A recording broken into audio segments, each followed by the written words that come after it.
Welcome to our introduction video for the Residential Wire Pro. In this video we're going to show you how to use the interface as well as the different features in the Wire Pro to help you get started.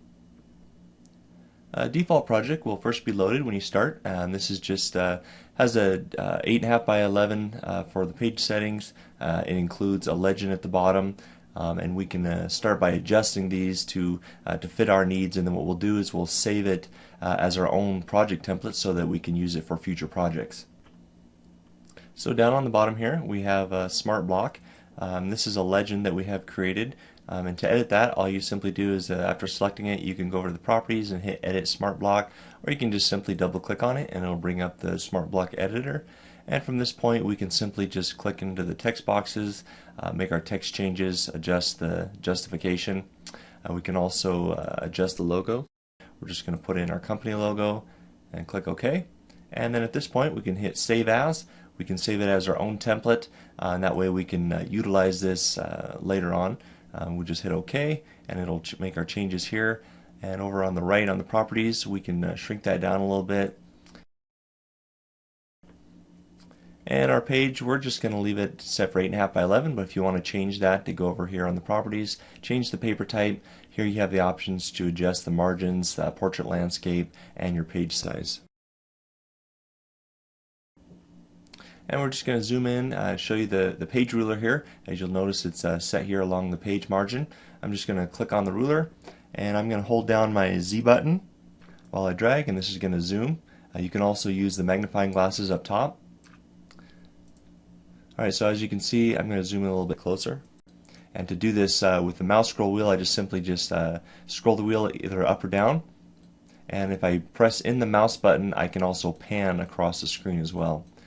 So here we have our ruler, and if I click on that ruler, over here on the right I have options to adjust settings for that ruler. Currently the grid is being displayed, and if you notice as I'm moving my cursor, I'm going to zoom in a little bit closer here so you can see it's just snapping to the grid boxes, and that can be adjusted simply by clicking on the ruler and setting your tick increment. So right now we're currently set at 1 inch, and you can set that to 2 or 4 or whatever you want. We just leave it at 1. It just seems to be a pretty nice increment to have set for. And so you can also choose to lock the ruler in place so it doesn't move on you. You can also either display the grid or not display the grid. So zoom out here. Now I don't have the grid being displayed, but my snapping is still functionable. The ruler is also adjustable between a floor plan option or a page option. Now this is just going to give me actual dimensions based on my page versus the floor plan. Here it'll give me dimensions based on my scale ratio. And so that can be adjusted on the top. And so we're just going to leave this at a 1:96 ratio, but if you want to change that, you can simply click on that, adjust the ratio that you want to use.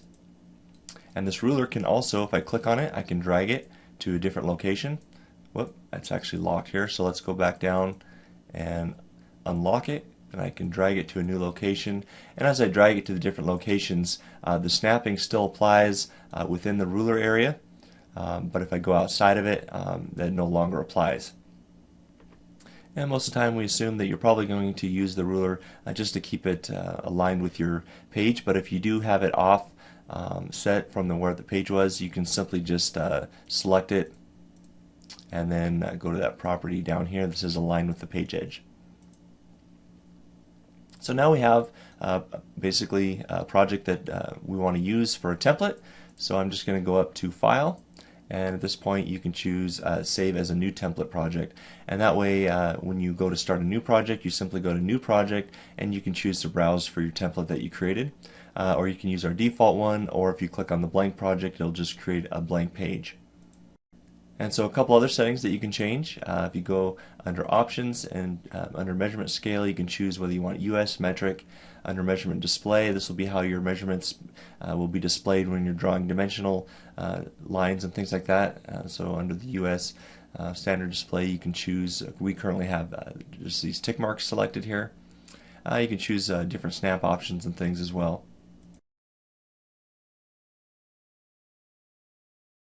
Over on the left, this is our directory tree, and so basically as you click on each category here under the floor plans, walls, windows, and doors, electrical appliances, plumbing. You'll notice down below as the appropriate symbols will be displayed depending on what you have selected. Same thing with power. As we click on the different power circuits, we have the different symbols available for that.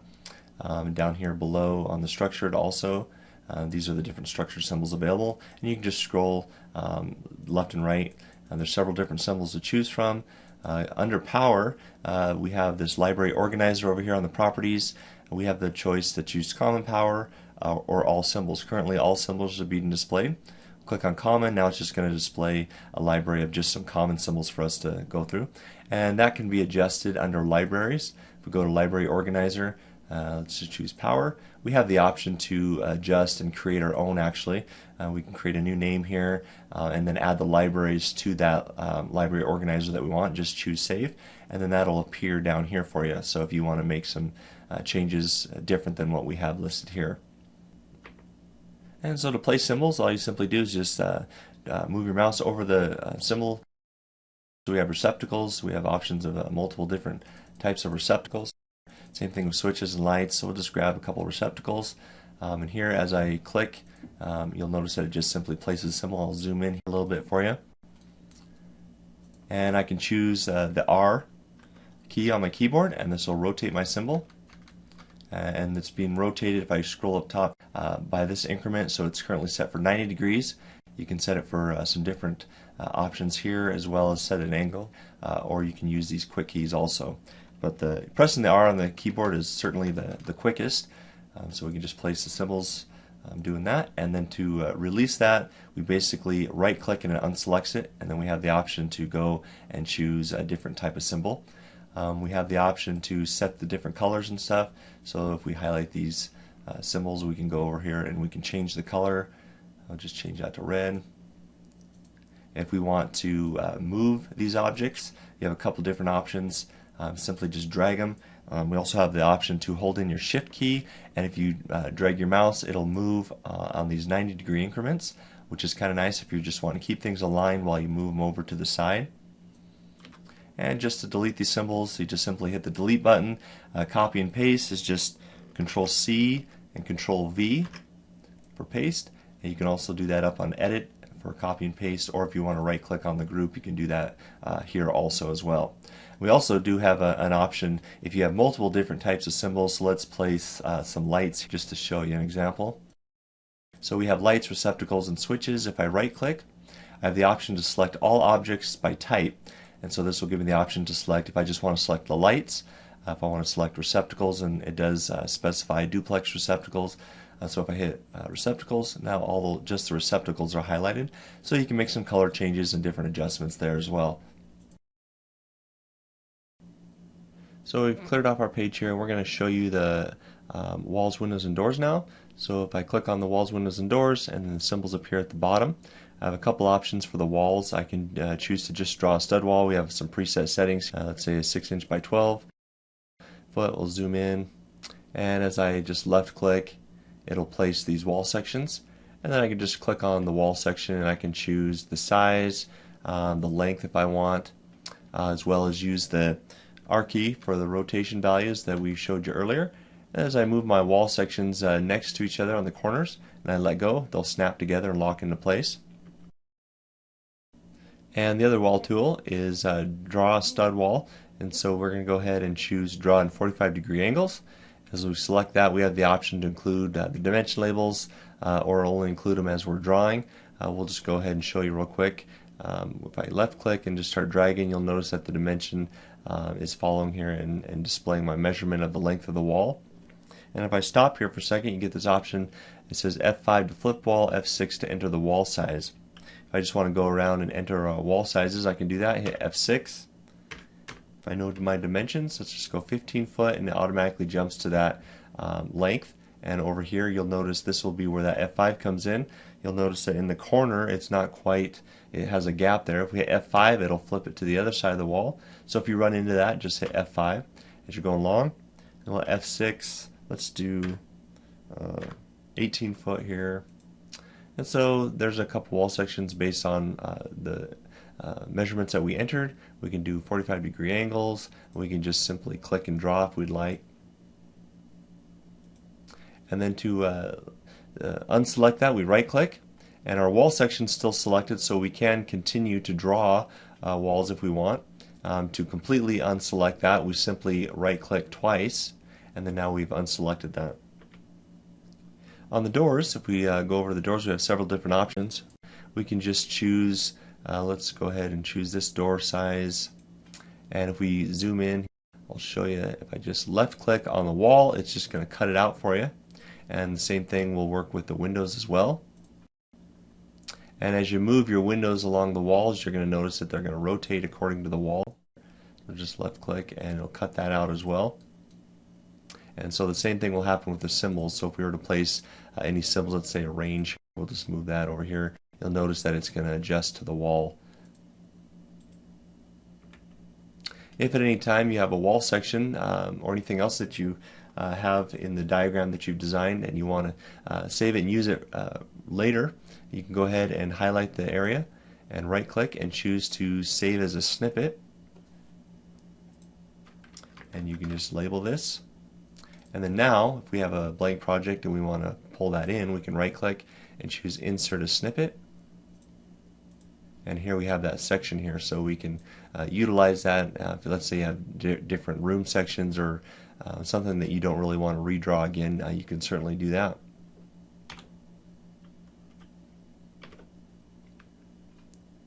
Just go ahead and zoom back in. I'm going to go over to the power section. So I'm going to click on this first power circuit. The first thing you'll probably want to do is go ahead and label it. So let's go ahead and change the circuit name. Let's call this receptacles.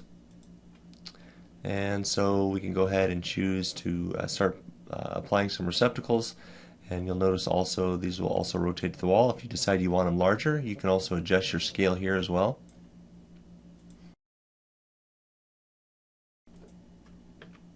And anything that you place while you have this particular layer selected, anything that we draw and place on here will be on that layer. So if you're ready to move on to another layer, let's say a lighting circuit or something, you want to go ahead and create a new circuit. And we'll change this name. Let's say this is a living room. And then now that we have that layer selected, we're going to start placing a few lights. Right click to unselect it. Let's go to a switch. Just pop that in place. And for the wiring, down below we have wire options. Here's a sweeping wire option. We have a straight wire and a curved wire. We'll just show you the sweeping wire here for the light circuit here. I'm going to click on that. I'm going to set the voltage percentage as 45. We're going to leave it at that, and that'll give us a nice arc. Let's go this way. And then if I accidentally right click there to unselect it, but we're going to go ahead and keep that going here. There, and then right click to unselect that wire. So now an easy way to navigate your layers. Next we're going to go ahead and we'll add some wires to these receptacles. If I click on that receptacle, since it's applied to that circuit, it's automatically going to select that circuit. If I go over to my lights and click on that, it's going to go to that circuit. So this is an easy way to flip through circuits that you know you're wanting to work on. So we're going to work on this receptacle circuit here. Click on that. We'll show you this other wire option. We're going to choose the 45 degrees. And I'm just left clicking to make these points here, and then I right click to set the wire, and then begin left clicking again to set a new wire.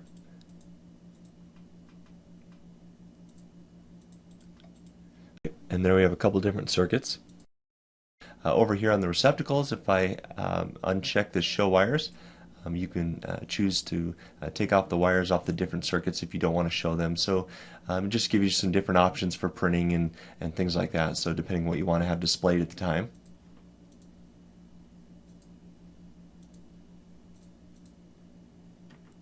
And different options for the symbols can be set. If you go under options, you can choose to set how the object snaps and rotates near the wall, and so it'll populate a list of your symbols. And so we were working in our power section, so under receptacles, now here's the different settings and stuff based on that receptacle and how you want it to appear towards the wall and rotate as well. And we also have different options available for drawing. So if we go to the drawing tool section, this drawing tool symbol is available on all the different layers that you're on. So we're just going to go over to the power section here. We're going to choose some drawing tools. Let's go ahead and draw a rectangle, left click and just drag. And let's grab a circle. And you can choose different fill options. Change the fill pattern type. And you can also choose up top here whether you want it to be behind or in front of an object. You can adjust the movement as far as the positioning of these objects using your keyboard or these position arrows. And so let's go ahead and draw a text box. And then we click on it, and then down below we have the option to change the text. Hit apply. Different justification options, change the font size. And if you want, if this is an object that you've created that you think you might want to use over and over again, you can highlight the objects, right click, and you can choose to save as a graphic object. And choose OK. And one thing to make note of is that when you do this over here on the properties, you have the option to choose the floor plan scale or the page scale. If you choose the page scale, then as you insert it, it's going to be just stay the same no matter what your scale ratio is. Your floor plan scale will allow that object, if it's something, let's say like a couch or something that's dimension dependent, that object will size accordingly depending upon your scale ratio. So I can right click, choose insert a graphic object, and here we have that test object we just made. And at this point we can scale it or do whatever we want. And some of the other objects, we have a whole series of objects for you to choose from in different categories. So we have furniture, compasses, landscape objects. So we'll just grab a furniture, we'll grab a queen size bed. And this will be one of those objects that will adjust depending on your scale ratio, and your scale ratio for your diagram can be changed again over here on the floor plan section up top. Just click on that, change the ratio. And for more information, you can check out our other videos on drawing tools and graphic objects. Along with the graphic objects, we showed you earlier the smart blocks that we have here, a smart block legend in our diagram. If we right click, we have other options for you to choose from as well. You can insert a smart block. We have various ones like the other text blocks, different headers, load calculation forms, various different labels, job information, cover sheets. So these options can be edited too as well. So let's say we choose, let's go to this panel. Let's grab this 10 circuit. So here's something that you can utilize, and this might be handy as far as going to the label section here. We have these other categories as well. So let me just zoom in. We have a panel label that you can use, and you just double click it and you can make the text adjustments just by double clicking in those areas as well. So we're just going to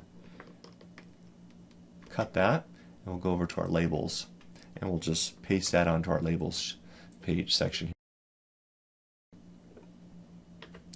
You can utilize the document section for adding any kind of other documentation you might want. And under the estimate section, this is where you will send your reports to so that you can print them. Once your project is finished, you have some options for exporting and printing. Just simply go to File and then go to Export, and you have the option to export to PDF, DXF, DWG, or as an image file. And under Print, you have the option to print various different sections of your project. You can choose the estimates, and each section that you check mark, it'll include those in your actual print. In the Wire Pro, we also have several samples you can take a look at. So under File, just hit Open Project, and it'll give you the option to open several different samples that we have included here. We'll just choose this one, hit Open, and here we have a sample project that we were working on. And in this project, we have a symbol legend. And we'll show you how you can construct your own here. We'll just delete this. And if we right click and choose Insert a Smart Block, and if we just go down to our symbol legends, and we can choose one that has a header, and then you can add as many of these other blocks as you want as well. So let's just grab, let's say, a 4 symbol option one here, and just align these up. We can double click, and then we have the option to adjust the symbol name. And over here, if we double click on the symbol, we can choose the symbol that we want to use. So we had the light in there, so let's go ahead and grab under lights. And then we can choose to save as. If you want to save that section as something that you'll use again, just hit OK. And you can just continue on through those other boxes that you have available too. So this is an option for you for creating a symbol legend for your project. And a couple final things to show you. In the Wire Pro, we have the ability to add database items to particular symbols to be able to generate a report for your project.